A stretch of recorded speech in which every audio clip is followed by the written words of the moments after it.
Welcome to the first episode of Ask Freeman. This will be a periodic episode type or segment where we just take a bunch of smaller questions that people have submitted to the show and just answer them in a few minutes. A lot of times we'll take, questions that people ask and we'll make full-length episodes out of them, but we want to start some of these kind of more shorter form answers to some shorter questions. So if you have questions, you can always email them to us at questions@retirementorship.com, or you can go to retirementorship.com/question, and there's just a short form in there. You don't even need to put your email address in there if you don't want to, and then you can just ask a question. We'll try to get it on one of these Ask Freeman episodes. So without further ado, let's just jump into a couple questions here.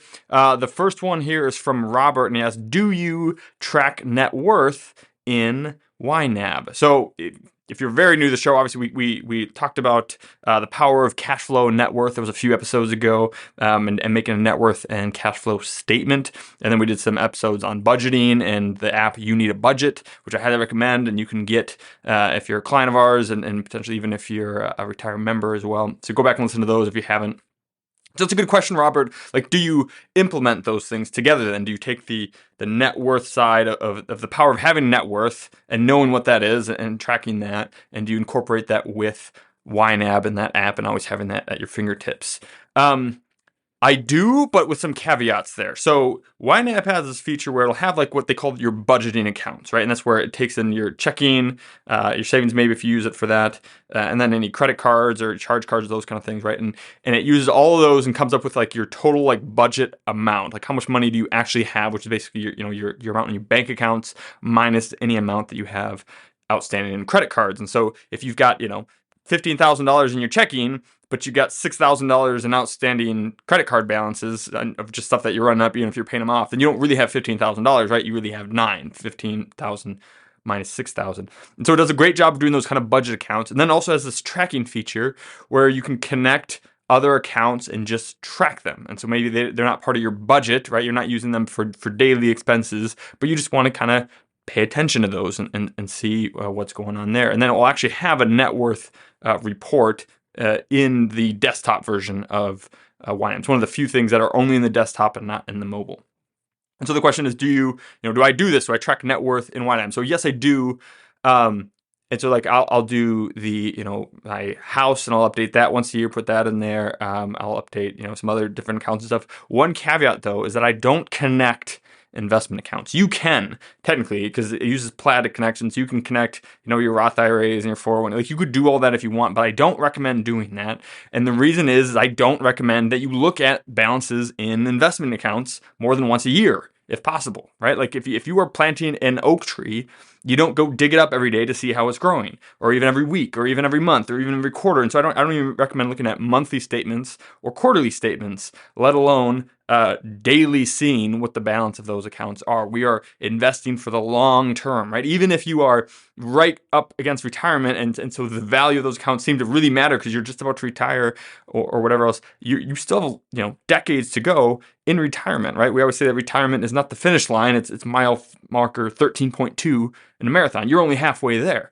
and so just in general, I don't recommend seeing the balances of your investment accounts. They'll go up and down. They'll drive you crazy because one day they're up, with another day they're down, and they're way down. And oh my gosh, I lost $15,000, or I made $10,000, or whatever else. And so to see that just creates a general anxiety around investments. And so if you're going to use the net worth tracking portion, just like the tracking accounts portion of YNAB, that I don't recommend you actually connect your investment accounts. So what I do is once a year, at the end of the year, I take the annual amounts, the year-end amounts of any investment accounts. We do an analysis of what my businesses are worth, and we put those in there. And so I'll update those, annually, just to see, hey, kind of where are we at each. In the same way I do a net worth statement once a year, and to see, hey, where was everything at the end of the year. I can also just update those values manually in YNAB. And so I personally do like having that in there and having it at the palm of my hand, so I can always know kind of what my net worth is at. And, you see, we've got mortgages and stuff, and those get tracked in there as well, of course. And so you can see the mortgages getting paid down and the assets growing in general, and see that trend and all those other awesome, powerful things about knowing your net worth and paying attention to that. And so YNAB does become a great place to do that as well, but don't connect your investment accounts. It's too much information information. You really just want to be focusing on your day-to-day. Hey, what can we do every day to move the needle, to push our budget forward, to do these things? So yeah, that's how I do it, Robert. I hope that's helpful for you. Hope you're enjoying YNAB and that you're making some good use out of it. But the important thing is to create those habits. If you're new to it, create those habits of actually budgeting and tracking your expenses and making your money do what you want it to do instead of wondering where it went. Like establishing those habits over time are the most important. Don't spend too much time, especially at the beginning, getting bogged down like trying to track every detail. Get the habits going first before we kind of do some of those more advanced steps. Tiffany asks, my husband works too much. How do I get him to stop working so much and to slow down? I'm not sure this is the right place for this question. That seemed more like maybe for a marriage podcast or something like that. I will say a couple of things. One, some people, there's a pressure to work and to make money when there is a lot of money going out. So when it seems like you can't make progress and the money is just being spent constantly, there's a pressure to always be trying to make that money. And because some people have a different threshold between how much money they are comfortable with having in their accounts or in control of all the time. So if it's leaving very quickly, they want to be filling it in even more quickly.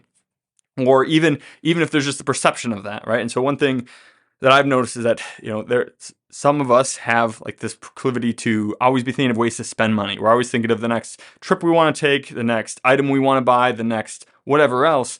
And I guess, we can't control other people, right, Tiffany? So I don't know how much influence you can have on making him stop working so much or making him slow down. All we can control is ourselves. So I might, for whatever this is worth, and the advice is worth what you pay for it, right? I might think about, am I always talking about how to spend money, and am I always driving the focus on how to get rid of the money, which is making him subconsciously want to always be making it to replace that, right? And so maybe there's just some things that you can do to divert that, and maybe if there's more ways of your thinking of how do we save more money, how do we do these things. A good resource for that, honestly, is to look at some of the work of like the simplicity movement or the minimalism movement. You can get the book The More of Less by Joshua Becker, or watch the minimalism documentary on Netflix or some of these other things. And then there's a whole movement over there which is all about, hey, life isn't about spending money, right? It's not about gaining more and more things and you're constantly buying more and more, and then you got to get bigger houses to store more and more of your junk, and then storage units, and you got money going everywhere just to own all these things. And life is more about experiences and relationships and some of these other things. So I want to do a podcast on that at some point because I think it's powerful and something that I want to get better at myself before I talk about it more. But that might be something for you to consider, is like, hey, is there things that I can do to begin minimizing the amount of money that I'm trying to spend, or that we are encouraging our household to spend, and how do we save more? And as some of that accumulates then inside of your accounts, instead of grow, and there isn't this constant focus on how do we spend money, then maybe you'll have less of a focus on how to make money. So that's just, again, this is probably not even the place to be asking that question, but for whatever that's worth from the financial angle of it, maybe that would be helpful to you. The other thing that you might do is, we talked about in a few episodes ago, having goals together and having a focus. I think it was in the budgeting episode of, do you guys have joint goals? Do you have things that you're trying to do, and are your goals aligned? Have you had those conversations about, hey, what do we want our money to do for us? What are our goals as a family, as a household, as a couple? And if you haven't had those goals, like maybe you guys are really aiming in the different directions you don't know, and that's causing that friction between there. And so that'd be something to look at, is having those goals. And then lastly, I guess the only other thing as I'm thinking about this is we've had some people who are truly aggressive savers. And so maybe you're not spending anything, and maybe it's totally out based on that, and you're like, no, he just works a lot. We keep making more and more money. We've got more money than we know what to do with, but they just keep making it. And some people, again, there's also the issue that we still don't have enough, right? And we see that a lot. And sometimes then doing a financial plan, and we talked about this actually in the benefits of financial planning last week, but one of the benefits being visualization and actually being able to see the effects of everything that you're doing and have yet to do. And so we've had several clients that have come to us, and it hasn't been about like, hey, how do we save a little bit more or make your money work harder for you, pay less? I mean, it is about those things too, but but it's been less about how do we get you to save more to make sure we hit your goals. And it actually has been, hey, you guys have saved way too much. You're going to have more money than you know what to do with. So how do we start spending more, or how do we start earning less, or can you ditch that job that you actually hate because you don't actually need the money anymore, or some of these other more freedom, more life-giving elements of finances. And so that's one of the kind of the hidden outcomes of financial planning, I think, that don't often get thought about, is that there are some people that save too much and they make too much, and just out of this compulsion, they don't think they have enough. And when you can show them, hey, we actually do have enough, you have enough to do everything you want to do and more, can you slow down? Can you try to do other things? So that might be the other element. So there's maybe the spending side, like we're spending too much and they're always trying to make money to do it, or you're saving too much and we don't realize we already have enough, and kind of using some goal setting or some of these financial planning, that kind of things might help settle one or the other of those. So for whatever that's worth, I hope that's helpful for that. Let's do one more here. Tim asked, do you recommend the Debt Snowball or the Debt Avalanche for paying down debt? So if you don't know what this is, the Debt Snowball is basically if you got a whole bunch of debts, you arrange them all from the smallest balance to the largest balance. You don't think about interest rate. You don't think about the type of loan.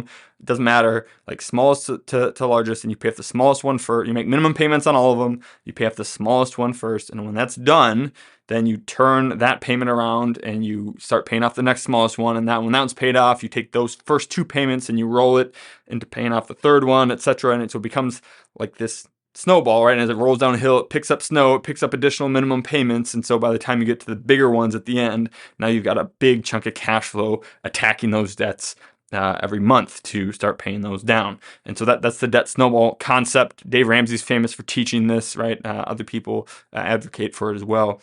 And then there's the debt avalanche, which I think someone just tried to take the snowball analogy and try to make it sound cooler by calling it an avalanche instead of a snowball, which is basically you do it by interest rate, right? Like, hey, your highest interest rate ones are the ones that are causing the most damage. They're racking up tons and tons of interest. We got to kill those first. And then, so you organize your debts by order of highest interest rate to lowest interest rate, and you pay off the highest interest rate ones first, and then work your way down, because mathematically, you will actually pay off your debt faster doing it that way, because you're killing off the high interest debt. The debt snowball advocates would say if you were all about the math in the first place, you wouldn't have gotten this much debt. So it doesn't matter what the math says, because if you were good at math, right, no offense, but if we were good at math, we wouldn't have gotten to this much debt in the first place, because we would have seen how crippling interest and debt is. And so, they advocate for more the behavioral aspect of you gain steam, you gain momentum by paying off these debts and seeing them go away and seeing the progress, and that keeps you excited and keeps you motivated to keep paying down the debt. If I had to choose, I would choose the debt snowball for sure. For that reason, right? That if we have a lot of debts, then we probably weren't paying attention to the math in the first place. Otherwise, why would we have it? I think there's there can be some small tweaks in there. I'm certainly a fan of listing them all out and having an exact order that you're going to pay them off, right? And in general, I like the smallest balance to largest balance first. Now, you might flip a couple of them, right? Let's say that you've got two debts. One of them's 1,000 and one of them's 1,500, right? So the 1,000 one is smaller, and so normally you'd pay that one off, and then the $1,500 one. But maybe the $1,500 one is a credit card that's got 25% interest on it, and the $1,000 one is the last bit of a car loan or something that's at 3%, right? Well, you can flip those if you want.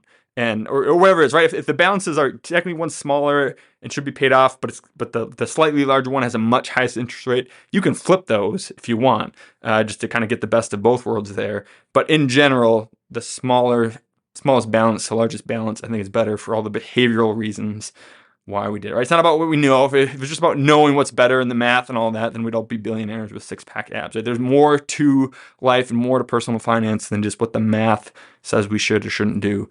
And so we need to account for those behavioral elements as well, and the momentum and the motivation to actually carry through a plan. Because the best debt plan is the one that actually gets fully implemented and you actually pay off all the debt. That's the best debt payoff plan, right? And so people, just seems like in general, more people have been successful paying off their debt with the debt snowball than the so-called debt avalanche. So hopefully you just ask what I recommend. That's what I recommend, debt snowball. So Okay, hopefully those have been helpful to you. We'll be back with more Ask Freeman. We're going into our kind of busy time in my financial planning firm of spring reviews, tax returns. We're all integrated and doing all that stuff all at once. So I might actually just do a few of these Ask Freeman episodes in a row here, just because they're easier for me to produce than to actually write out content. And I'm still trying to do some of the other stuff that we're doing. As far as like the weekly emails and some of those other things, if you're a retired member, we're still going to be producing that. So I might do shorter, easier for me podcast episodes over the next few weeks while we go through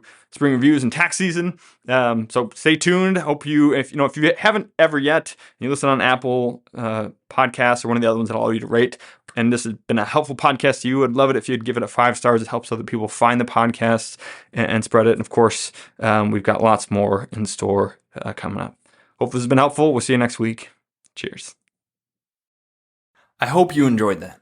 And if you did enjoy that, you would love being a part of our free membership community. It's called Retire Membership, and you can sign up today completely for free. When you do that, you get a host of bonus and exclusive content that we don't give out anywhere else. For example, you can buy my book, 3D Retirement Income, on Amazon, but if you become a Retire member, we will send you one for free or give you the audiobook and ebook just for signing up. You also get additional bonus content, exclusive content, including Client Corner insights from some of the best minds in behavioral investing, workbooks to go along with our workshops to help you get the most out of it, and more ongoing bonus and exclusive content. Some of this you can't get anywhere else, and so we would love for you to join our community. You can join now at retiremembership.com. Otherwise, there's a link in the description of this video where you can sign up. All we want to do is continue to give you the best information out there so that you can retire successfully and stay successfully retired. So you can go in there, do that on our website. There's also a longer form podcast. I think it's episode 80 that will help explain what it is and what we're trying to do with Retire Membership. But join now for free. Get this and much more exclusive content by joining us today. We look forward to seeing you there, and thanks for watching. Cheers.